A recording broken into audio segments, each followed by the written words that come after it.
I'm not a fan of, and many pharmacies have always done that, AWP plus $10, plus this, that, and the other. We try to make it sustainable. There's many of the different things that we do, compound or commercially available, that our usual and customary is AWP minus 60, 70%.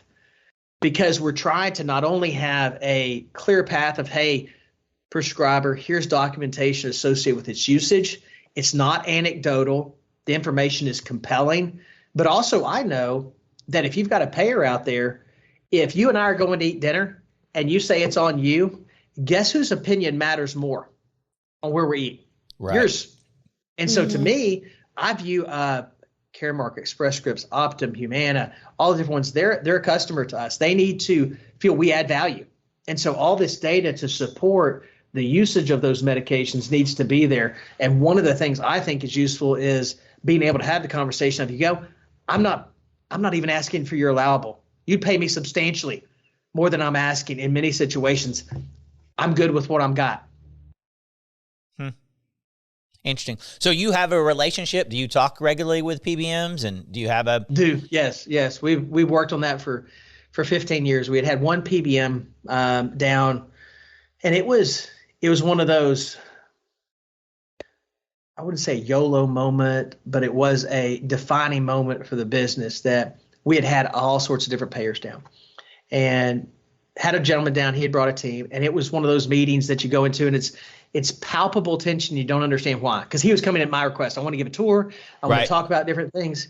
And this particular payer, I led with. I was like, I invited you, and it's palpable, and I don't know why. And the gentleman invited, he goes, I'll tell you. He goes, you're in the top X number of pharmacies that bill us annually, and he goes, there's some really, really, really, really bad guys in that group, and we know you invite us, but we came because we want to determine if you're a really, really bad guy or not. Interesting. I was like, that's a very transparent answer. Yep. And so we spent the rest of the time we spent some of it talking about our Christianity. We started talking about business. We started talking about different things.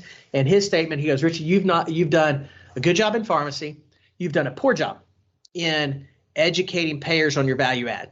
People in fraud, waste, and abuse, and this, that, and the other need to know more about who you are and what you stand for.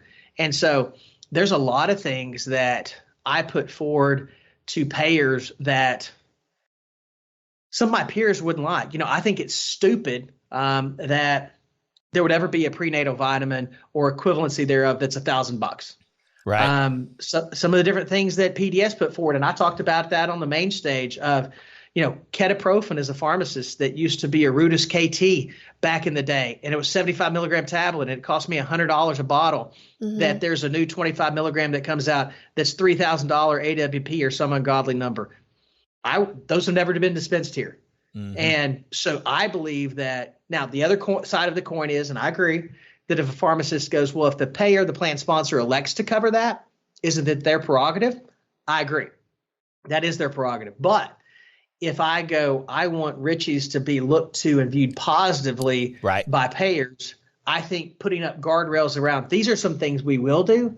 These are some things we won't, regardless of whether you'll pay for it or not, is really irrelevant to me because it needs to make sense to me. Yeah.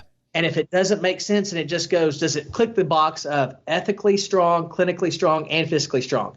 I would like to make some money at what I do. I make no doubt about it.